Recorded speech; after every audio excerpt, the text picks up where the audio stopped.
Chapter 24. The Buddha answers questions in Zen Sect Buddhism. The first questioner. Bhikshu Mahakasyapa.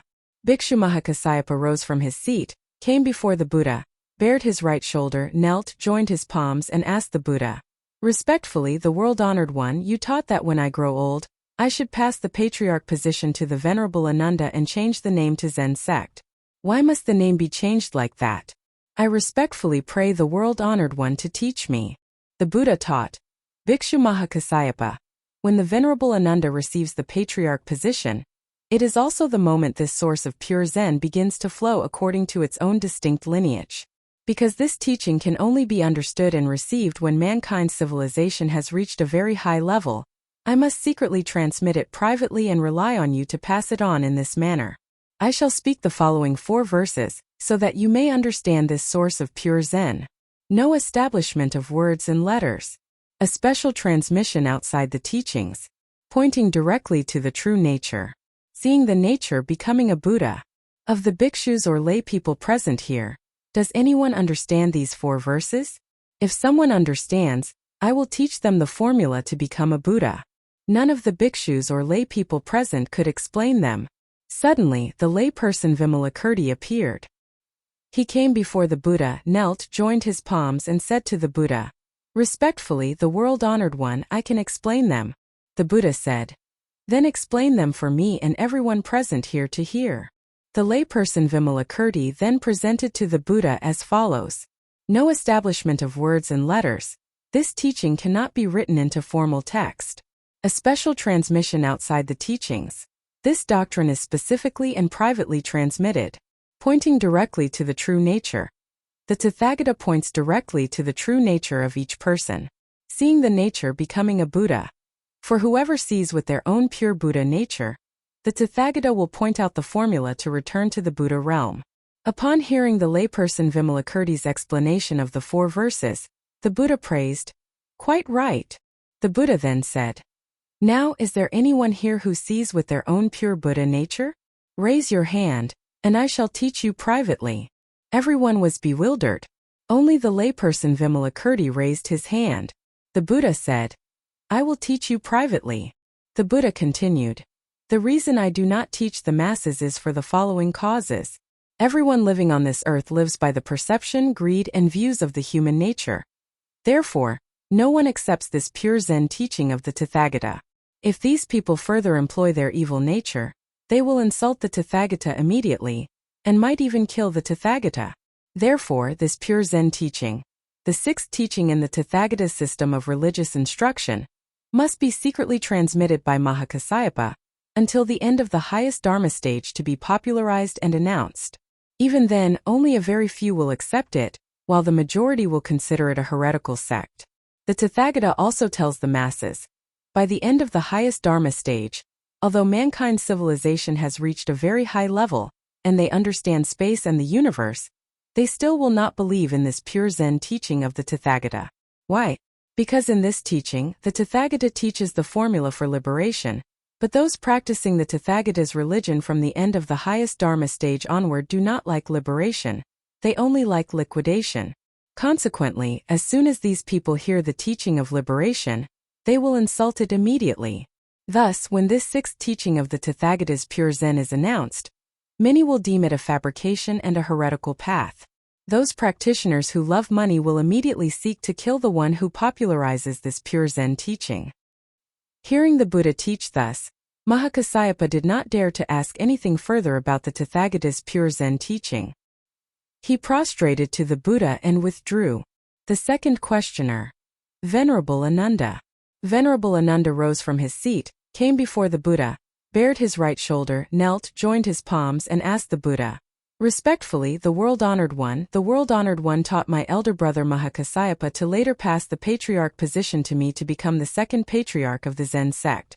Although I am known for my fine writing and beautiful calligraphy, since I began studying the way with the world-honored one, I have not once had a poem or verse flow out from my own pure Buddha nature. According to the world-honored one's regulations, whoever wishes to succeed to the Zen sect patriarch position must have verses flow out from their own pure Buddha nature. Since I have no verses flowing out from my pure Buddha nature, how can I succeed to the Zen Sect Patriarch position? I respectfully pray the world-honored one to teach me. The Buddha taught. Venerable Ananda, regarding your current situation where no verses or poems have yet flowed out from your own pure Buddha nature, do not worry about this. When the time comes for you to receive the Patriarch position, verses will naturally flow out. The Buddha further taught. Venerable Ananda, the Tathagata not only knows about you specifically, but also knows all those who will succeed in the Zen sect. Having his question answered by the Buddha, Venerable Ananda was extremely joyful. He prostrated to the Buddha in gratitude and withdrew. The third questioner, Bhikshu KATYAYANA. Bhikshu KATYAYANA rose from his seat, came before the Buddha, bared his right shoulder, knelt, joined his palms and asked the Buddha, respectfully, the world-honored one, allow me to ask 3 questions. Question 1. The world-honored one dictated the mystery record for 15 bhikshus and laypeople to write down, and you requested elder brother Mahakasyapa to secretly transmit it through the Zen sect lineage. When will it be allowed to be popularized and announced? Question 2. In which country will the world-honored one's mystery record be popularized and announced? Question 3. What kind of knowledge must a person possess to accept this mystery record? I respectfully pray the world-honored one to teach me. The Buddha taught. Bhikshu KATYAYANA, the Tathagata answers. Question 1. The mystery record that the Tathagata dictated for 15 disciples to transcribe, which I requested Mahakasyapa to secretly transmit through the Zen sect lineage, will only be allowed to be popularized and announced during the end of the highest Dharma stage. Question 2. This mystery record will be popularized and announced in the land of the dragon country. Question 3. Only those with the following knowledge will accept this mystery record, including, among the 10 levels taught by the Tathagata, only those who possess 9 parts saintly and 1 part ordinary will accept it. Only those who have transcendental merit already stored within the sheath of their Buddha nature will understand it. Only those who once lived in the land of ultimate bliss and were prophesied by Amitabha Buddha with the phrase, when the flower opens, one sees the Buddha and realizes the state of non-birth, will accept this Zen sect study. Having all 3 of his questions answered by the Buddha, Bhikshu KATYAYANA was extremely joyful. He prostrated to the Buddha in gratitude and withdrew. The fourth questioner, Bhikshu PURNA. Bhikshu PURNA rose from his seat, came before the Buddha, bared his right shoulder, knelt, joined his palms and asked the Buddha, respectfully, the world-honored one, allow me to ask 2 questions. Question 1. Will a person who does not see the nature with their own Buddha nature be in samsara forever? Question 2. Then, how can one see with their own Buddha nature? I respectfully pray the world-honored one to teach us. The Buddha taught. Bhikshu PURNA, the Tathagata answers you. Question 1. A person who cannot see the nature with their own Buddha nature will not be in samsara forever, but anyone who wishes to return to the Buddha realm must wait as follows. When the Tathagata's mystery record is announced, it teaches the formula to return to the Buddha realm. Whoever likes it and practices exactly as this mystery record teaches will no longer be in samsara. When the Tathagata's mystery record is announced, this person must have a very intense desire in order to have the chance to encounter this mystery record. Question 2. For someone who wishes to see the nature with their own Buddha nature, they must have a great deal of transcendental merit stored within the sheath of their Buddha nature, and a Buddha must assist by deploying the super-great deity power of pure Zen. Only then can they see the nature with their own Buddha nature. Having both of his questions answered by the Buddha, Bhikshu PURNA was extremely joyful. He prostrated to the Buddha in gratitude and withdrew. The fifth questioner, Bhikshu ANIRUDDHA. Bhikshu ANIRUDDHA rose from his seat, came before the Buddha, bared his right shoulder, knelt, joined his palms and asked the Buddha, respectfully, the world-honored one, allow me to ask 2 questions. Question 1. During the end of the highest Dharma stage, what kind of affinity must a person have to hear this mystery record when it is announced? Question 2. When this mystery record is announced, surely the people of that time will all return to the Buddha realm, will they not? I respectfully pray the world-honored one to teach us. The Buddha taught. Bhikshu ANIRUDDHA, the Tathagata answers you. Question 1. A person in the end of the highest Dharma stage must have had an intense desire for many lifetimes and eons to have the chance to hear the mystery record of a Buddha being announced. Question 2. Although some may have the affinity to hear the announcement of this mystery record, only 1% of them will be able to practice it. Even among those who practice according to the guidance of this mystery record, those who actually return to the Buddha realm are very few. Why? Because by the end of the highest Dharma stage, material wealth is very abundant. People do not like liberation, they only like money, material possessions, and fame. Having both of his questions answered by the Buddha, Bhikshu Aniruddha was extremely joyful. He prostrated to the Buddha in gratitude and withdrew. The sixth questioner, Bhikshu UPALI. Bhikshu UPALI rose from his seat, came before the Buddha, bared his right shoulder, knelt, joined his palms, and asked the Buddha, "Respectfully, the world-honored one, allow me to ask 2 questions. Question 1. I often hear the world-honored one teach about a person with a heaven-penetrating intellect. Who is such a person? Question 2. This pure Zen teaching of the Tathagata, can you teach it to us? I respectfully pray the world-honored one to teach us." The Buddha taught. Bhikshu UPALI, the Tathagata answers you. Question 1. A person with a heaven-penetrating intellect is one whose storehouse consciousness of their human nature has accumulated a vast amount of scientific knowledge. Question 2. This Tathagata is pure Zen Dharma. I cannot teach to you all. Why? Because the terminology within this pure Zen teaching of the Tathagata is something you cannot understand. Therefore, the Tathagata does not teach it. If the Tathagata were to teach it to you, you would naturally think the Tathagata is possessed by a demon. Bhikshu UPALI asked further. Respectfully, the world-honored one, why would we say such a thing about the Tathagata? The Buddha taught. Bhikshu UPALI, it is because the storehouse consciousness of your human nature contains the following 2 parts. A liking for praying to and supplicating others. A liking for being a servant to others. Because of these 2 reasons, when you hear the Tathagata speak the truth about the human nature and this earth, which shatters your worldly desires, that is why you would say such a thing. Having all of his questions answered by the Buddha, Bhikshu UPALI was extremely joyful. He prostrated to the Buddha in gratitude and withdrew. The 7th questioner, Bhikshu KHUOT TRUONG. Bhikshu KHUOT TRUONG rose from his seat, came before the Buddha, bared his right shoulder, knelt, joined his palms, and asked the Buddha, "Respectfully, the world-honored one, allow me to ask 2 questions. Question 1. What is the lifestyle of people in a civilized era like? Question 2. How do they understand this earth? I respectfully pray the world-honored one to teach me." The Buddha taught. Bhikshu KHUOT TRUONG, the Tathagata answers you. Question 1. People living in a civilized era live as follows. Housing. They build with brick, stone, sand, and iron, many times higher than the tallest trees of today. Ground transportation. Iron vehicles travel on roads many times faster than the fastest running animals today, carrying many people and goods. Water transportation. Iron ships and boats travel on the water many times faster than the fastest swimming fish today. Air transportation by airplanes flying many times faster than the fastest flying birds today.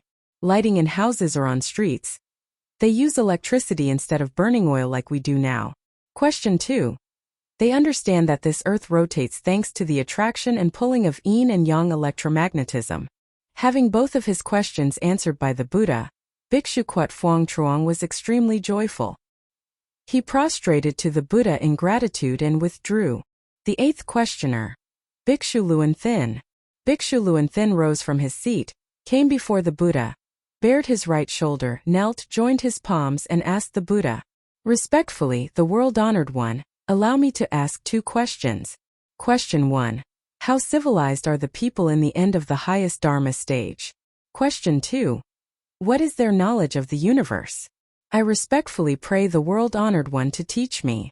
The Buddha answered the 2 questions of Bhikshu THINH. Question 1. The civilized people of the end of the highest Dharma stage understand that within this space, there are yin and yang electromagnetism, countless images within space.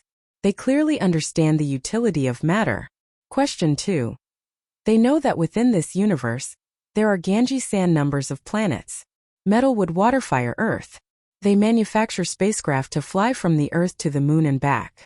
They know the distances from the Earth to the planets within the solar system, which the Tathagata calls the three realms.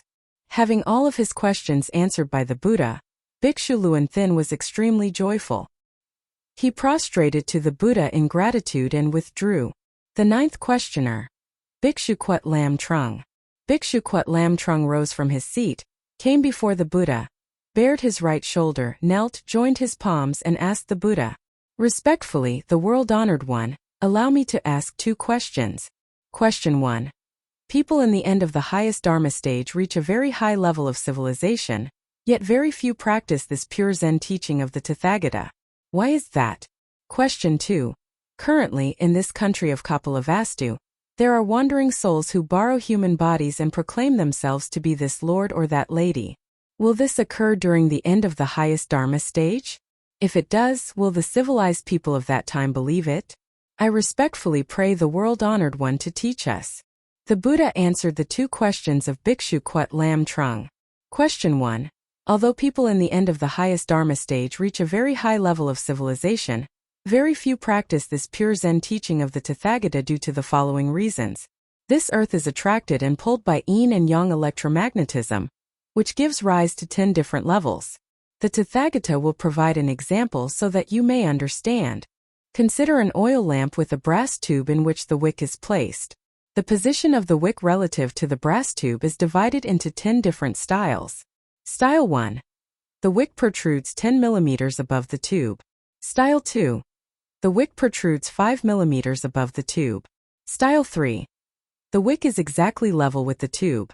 Style 4. The wick is 1 mm below the tube. Style 5. The wick is 2 mm below the tube. Style 6. The wick is 3 mm below the tube. Style 7. The wick is 4 mm below the tube. Style 8. The wick is 6 mm below the tube. Style 9. The wick is 7 mm below the tube. Style 10. The wick is 8 mm below the tube. The Tathagata uses this specific oil lamp example to compare with practitioners of the Tathagata's pure Zen as follows.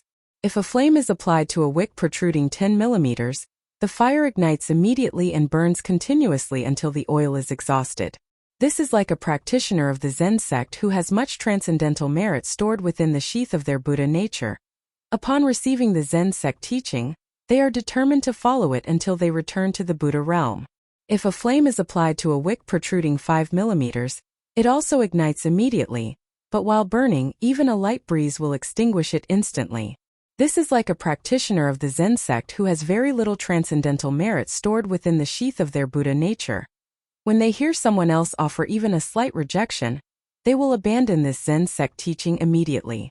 As for the following people, as soon as they hear the term pure Zen, they dismiss it just like a wick that is level with or below the top of the tube. The Tathagata illustrates, those with much yang karmic merit will look down on it and walk away. Those with much yin karmic merit will scoff and walk away. Those practicing the paths of heavens, immortals, or deities will curse it. Those practicing the paths of charms and spells will find ways to harm anyone who tries to entice them into this teaching. Those possessed by a great wandering soul will make it difficult for the one popularizing the Zen Sect to escape death. Therefore, this pure Zen teaching of the Tathagata is not taught to many people. Furthermore, for those who practice mantras, since those mantras are stuck fast to them, do not bother telling them anything, as it will only bring suffering upon yourself. Having his questions answered by the Buddha, Bhikshu KHUOT Lam Trung was extremely joyful. He prostrated to the Buddha in gratitude and withdrew. The 10th questioner. Laywoman Quang Luen. Laywoman Quang Luen rose from her seat, came before the Buddha, knelt, joined her palms and asked the Buddha, "Respectfully, the world-honored one, allow me to ask two questions. Question 1. For what purpose do people who love the supernatural allow wandering souls to borrow their bodies? Question 2. For what purpose do wandering souls like to borrow human bodies? I respectfully pray the world-honored one to teach me." The Buddha taught. Laywoman Quang Luen. The Tathagata answers. Question 1. People who love the supernatural allow wandering souls to borrow their bodies to achieve two things: to be respected and held in awe by those around them, To gain fame and reputation among those around them. Question 2. Wandering souls borrow human bodies also to achieve two things. Wandering souls love singing, music, and hearing humans chant verses in sutras. Most of all, wandering souls love to smell the aroma of fruits and food. Therefore, both humans and wandering souls benefit from each other. Having both of her questions answered by the Buddha, laywoman Kuang Luan was extremely joyful. She prostrated to the Buddha in gratitude and withdrew. The 11th questioner. Bhikshu Lam Nien. Bhikshu Yut Lam Nien rose from his seat, came before the Buddha, bared his right shoulder, knelt, joined his palms, and asked the Buddha, "Respectfully, the world-honored one, allow me to ask two questions. Question 1. Why do humans like to supplicate and prostrate to others? Question 2. Why do humans like to hear others speak pleasant and entertaining words? I respectfully pray the world-honored one to teach me." The Buddha taught. Bhikshu Yut Lam Nien the Tathagata answers. Question 1. People like to supplicate and prostrate to others because they have too much yin blood within them, so they must go out to beg and bow to others. In the sutras, the Tathagata calls this slave blood, while medical practitioners call it diluted blood. Question 2. People like to hear others speak pleasant and entertaining words because within the sheath of their human nature, they have too much yang imagining blood. Having his questions answered by the Buddha, Bhikshu Yut Lam Nien was extremely joyful. He prostrated to the Buddha in gratitude and withdrew.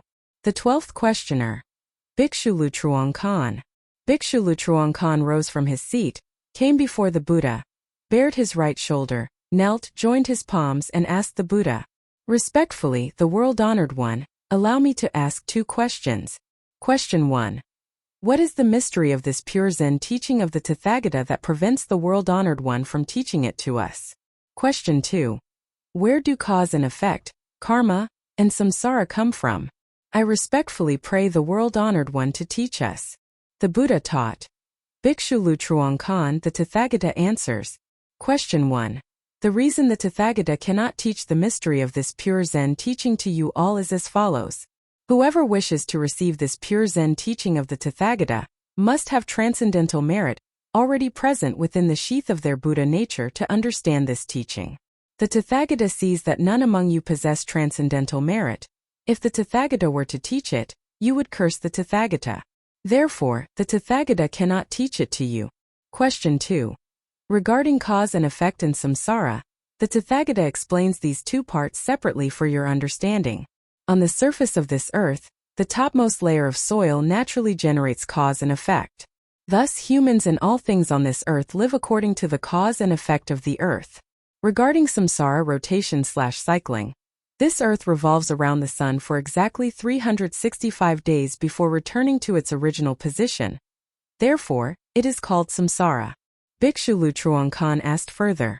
Respectfully, the world-honored one. Then when will the world-honored one allow this pure Zen teaching of the Tathagata to be taught? I respectfully pray the world-honored one to teach us. The Buddha taught. Bhikshu Lu Truong Khan. This pure Zen teaching of the Tathagata will only be popularized and announced during the end of the highest Dharma stage. The Tathagata also tells you in the Great Assembly. This pure Zen teaching of the Tathagata is precisely the sixth teaching in which the Tathagata teaches the formula to return to the Buddha realm. Having both of his questions answered by the Buddha, Bhikshu Lu Truong Khan was extremely joyful.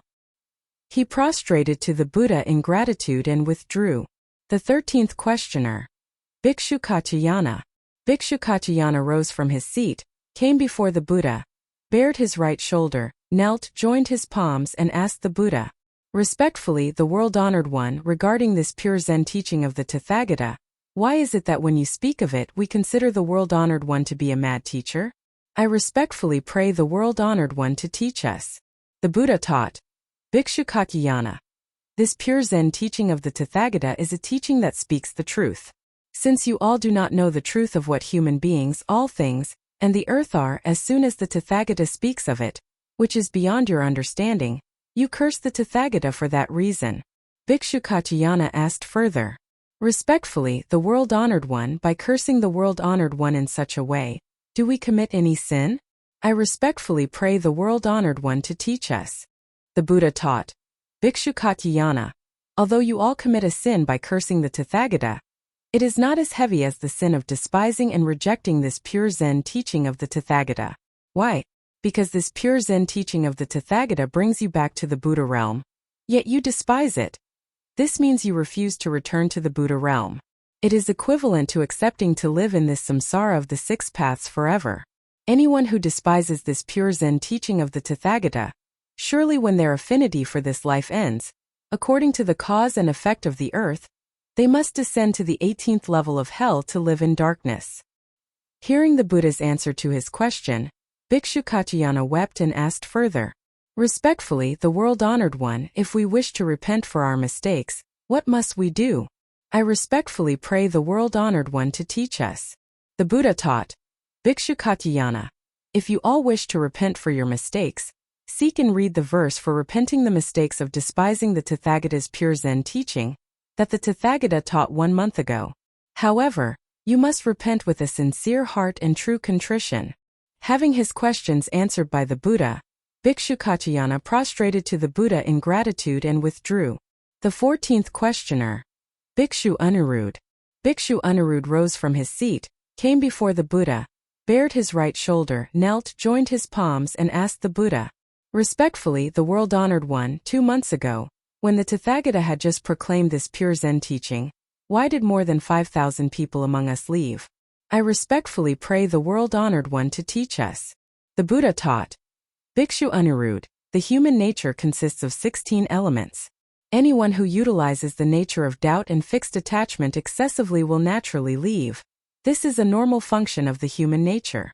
Bhikshu ANIRUDDHA asked further, "Respectfully, the world-honored one, how can I discard this nature of doubt and fixed attachment? I respectfully pray the world-honored one to teach us." The Buddha taught, Bhikshu ANIRUDDHA, within every human being, everyone possesses the 16 elements of the human nature. No element can be discarded. Why? Because it is natural as it is, how could you discard it? Those who practice the Tathagata's path must only know when to use the human nature, and at what level to use it. One cannot discard any part of the human nature. Bhikshu ANIRUDDHA asked further, "Respectfully, the world-honored one, if we are not allowed to discard the human nature, then why did the world-honored one teach us to sit in meditation to eliminate wandering thoughts? I respectfully pray the world-honored one to teach us." The Buddha taught, Bhikshu ANIRUDDHA, the Tathagata has taught the way for 49 years. During the first 15 years, the Tathagata taught the original teachings, consisting of 37 methods of contemplation and visualization to assist you in achieving your desires. The Tathagata calls these the 37 auxiliary methods to the way. For what purpose? So that you would be eager to follow and learn from the Tathagata. The primary goal of the Tathagata's teaching is to help you understand 2 parts. First is enlightenment, that is, understanding the truth of human beings, all things this earth and so on. Second is liberation. That is, escaping the law of cause and effect and samsara of this earth. The 5 teachings that the Tathagata taught you throughout 45 years were to allow you to have attainments and realizations, so that you would eagerly come to learn from the Tathagata. This was so the Tathagata could see if anyone among you wished to return to the Buddha realm, to whom the Tathagata would secretly and privately teach. However, the Tathagata found no one who wished to return to the Buddha realm. Therefore, the Tathagata could not teach anyone, and so the Tathagata taught you to sit in meditation to eliminate wandering thoughts just for fun. No one living on this earth of cause and effect and samsara can eliminate or discard anything of the human being or of this earth. If you attempt to eliminate or discard anything on this earth, you will be struck down by the cause and effect of this earth or die instantly. Having heard the Buddha's teaching, Bhikshu ANIRUDDHA was extremely joyful. He prostrated to the Buddha and withdrew. The 15th questioner, Bhikshu BAKULA. Bhikshu BAKULA rose from his seat, came before the Buddha, bared his right shoulder, knelt, joined his palms and asked the Buddha, "Respectfully, the world-honored one, we wish to practice for liberation. I respectfully pray the world-honored one to teach us." The Buddha taught, Bhikshu BAKULA, currently you cannot practice for liberation. Why? Because if you wish to practice for liberation, there are 3 conditions you must meet before the Tathagata can teach you. You must have a truly intense desire for liberation to return to the Buddha realm, with no desire for anything on this earth. This part you can likely fulfill. You must create a great deal of transcendental merit. This part you cannot fulfill. Why? Because there is no object for you to carry this out. You must know the formula to return to the Buddha realm. This third part the Tathagata also cannot teach you. Why? Because whoever wishes to learn this formula must first successfully fulfill the second condition. Only then will the Tathagata teach them. Bhikshu Bakula asked the Buddha further. Respectfully, the world-honored one, why was my senior brother Shariputra certified by the world-honored one to return to the Buddha realm once his affinity with this world ends? The Buddha taught. Bhikshu Bakula, the case of your senior brother Shariputra being certified by the Tathagata to return to the Buddha realm has the following reason. In many previous lifetimes, Shariputra unintentionally created a vast amount of transcendental merit. Therefore, in this lifetime, Shariputra is able to return to the Buddha realm. Bhikshu Bakula asked the Buddha further. Respectfully, the world-honored one, then what must I do to be able to return to the Buddha realm? I respectfully pray the world-honored one to teach us. The Buddha taught. Bhikshu Bakula, you and those among your brothers here who wish to return to the Buddha realm must do as follows. Reincarnate along the lineage of pure Zen, which the Tathagata will entrust to Bhikshu Mahakasyapa to transmit secretly through the Tathagata's mystery record secretly transmitted along the Zen Sect lineage. In the Dharma ending age, the dragon daughter in the land of the dragon country, will receive the Tathagata's mystery record secretly transmitted along the pure Zen lineage. In the end of the highest Dharma stage, the dragon daughter will popularize and announce it. Only then will the method for creating transcendental merit and the formula to return to the Buddha realm be publicly spoken.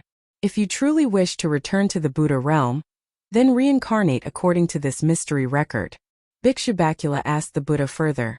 Respectfully, the world-honored one, it is so exceedingly difficult.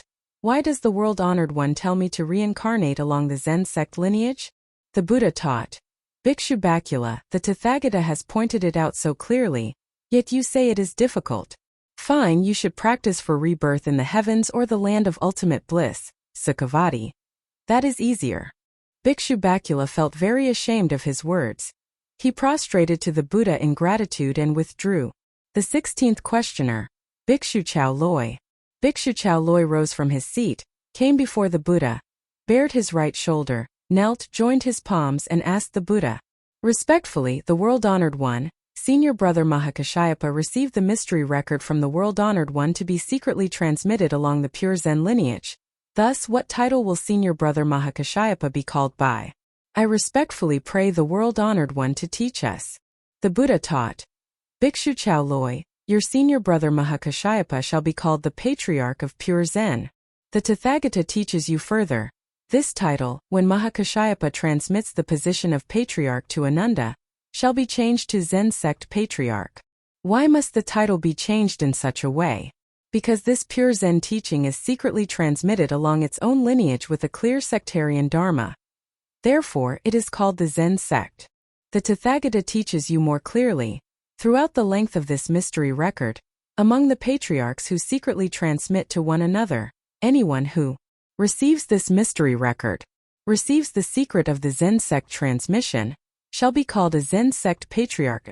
Having been taught by the Buddha in this way, Bhikshu Chao Loi was extremely joyful. He prostrated to the Buddha and withdrew. The 17th questioner, Bhikshu ASSAJI.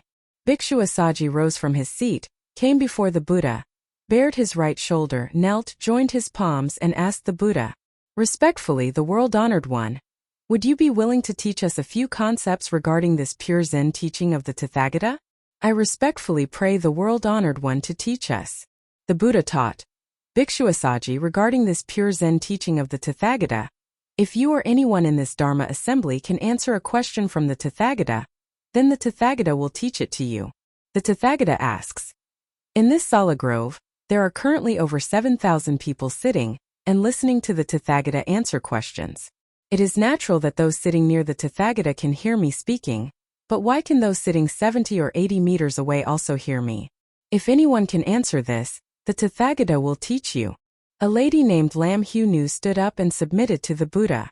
Respectfully, the world-honored one, it is because you use divine powers that your voice can travel so far. The Buddha said. So, you consider the Tathagata to be a deity, is that it? The Buddha continued.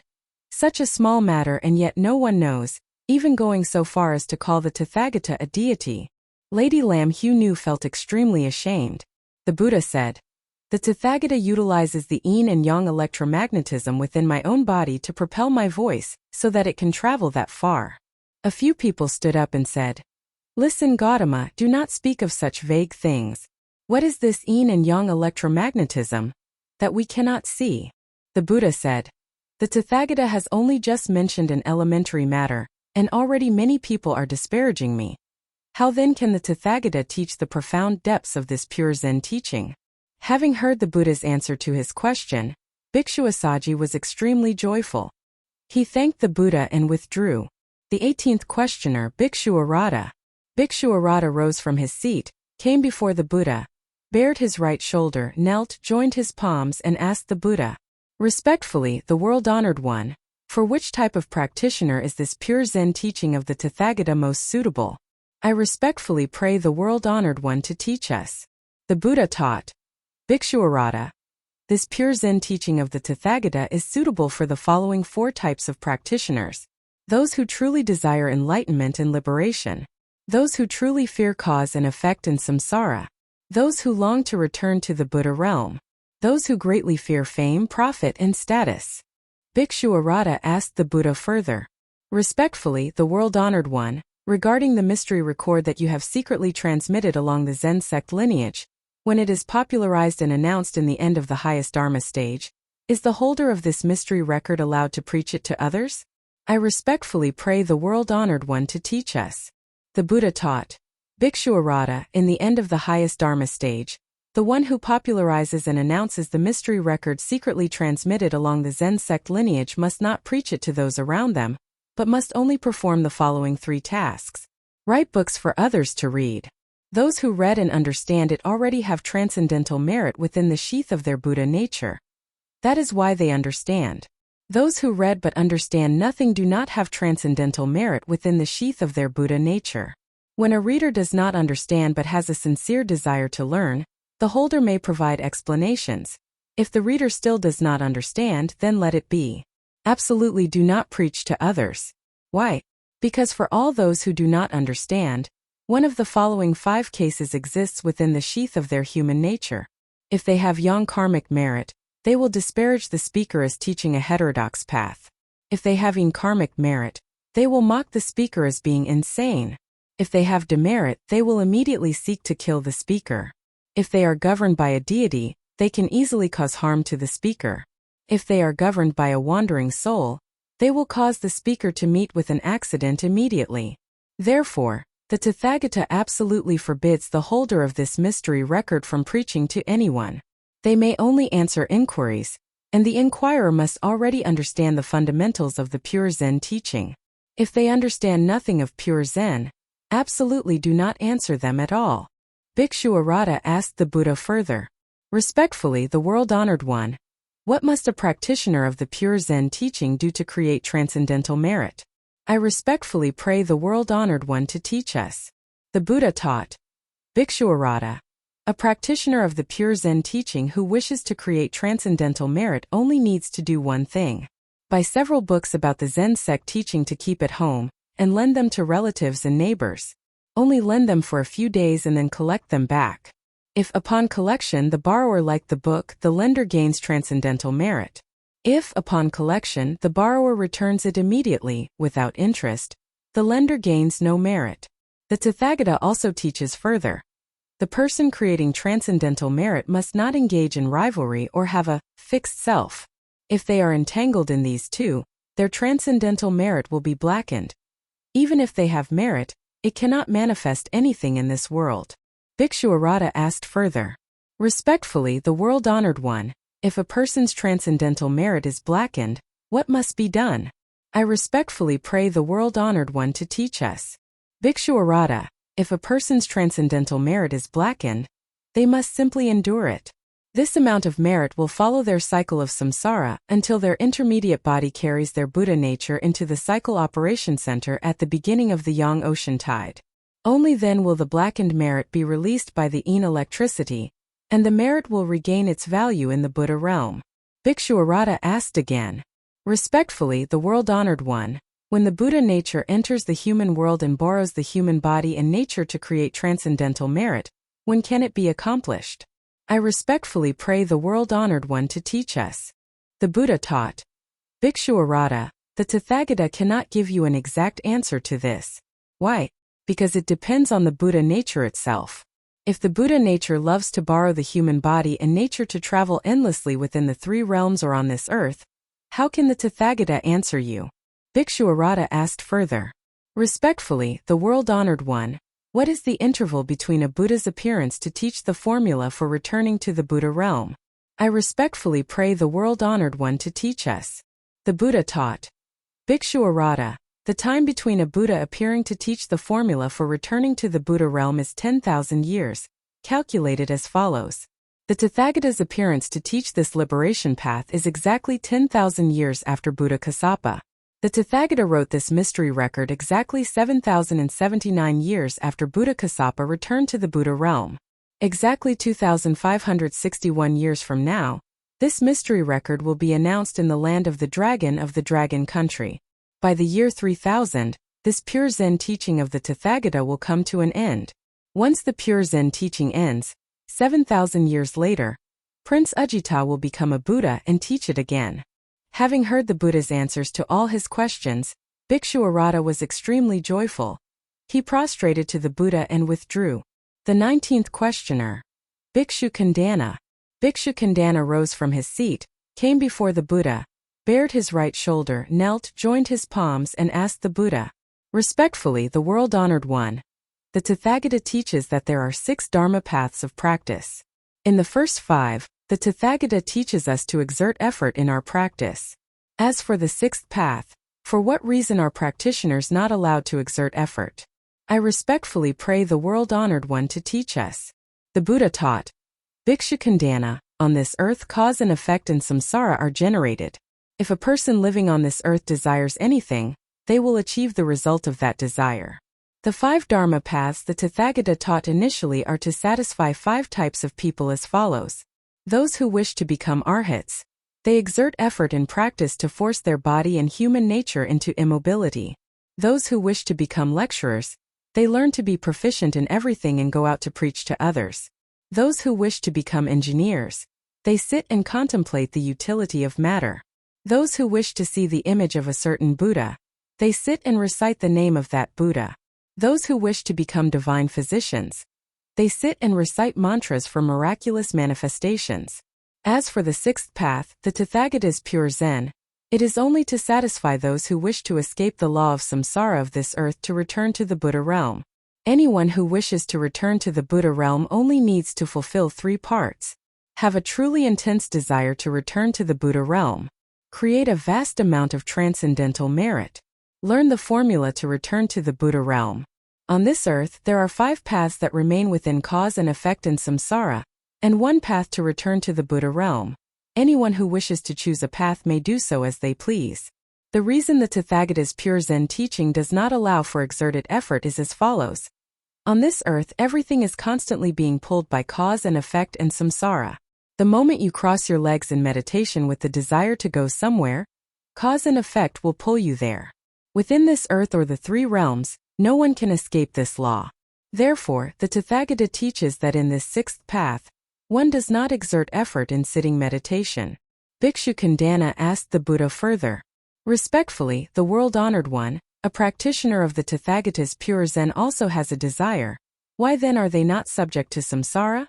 The Buddha taught. Bhikshu KONDANNA, on this earth whatever one desires one obtains. This is the cause and effect of this earth. A person who desires to return to the Buddha realm must correctly follow its formula to return immediately. Thus, those returning to the Buddha realm must also have a desire, but this desire is to escape from cause and effect and samsara, not a desire for any attainment or realization on this earth or within the 3 realms. Bhikshu KONDANNA asked the Buddha further. Respectfully, the world-honored one, why do you not teach us this pure Zen teaching of the Tathagata? I respectfully pray the world-honored one to teach us. The Buddha taught. Bhikshu KONDANNA, currently you do not have the proper object to learn this pure Zen teaching. Therefore, the Tathagata cannot teach it to you. The Tathagata also states clearly for you and the Great Assembly to know.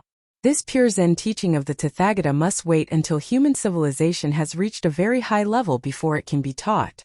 Even when human civilization has reached that height, very few people will be willing to practice it.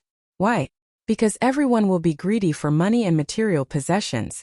How then could anyone be willing to practice this teaching that the Tathagata gives?